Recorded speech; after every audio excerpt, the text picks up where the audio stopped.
اليوم وصلنا لآخر محطة في رحلة قلنا فيها إنه التربية ما هيش أوامر، هي حب، وقت، حضور وفهم.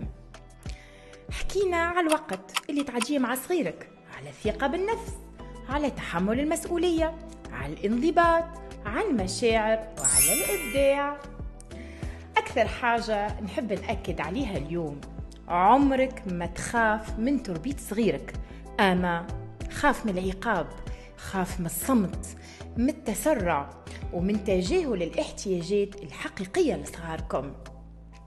التربية ما هيش حرب أعصاب، هي توازن، هي حضنك اللي يسبق العقاب، وهي فهمك اللي يسبق التأديب. أنا الحقيقة ما جبت لكمش وصفة سحرية، لكن حبيت نوصل لكم إنه صغيرك محتاجك تكون حاضر معاه، تفهموا، تسمعوا وتحضنوا.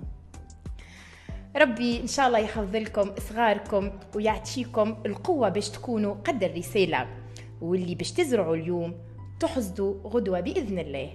مع كامل المحبة والإيمان بقوة العائلة، إيمان العركي.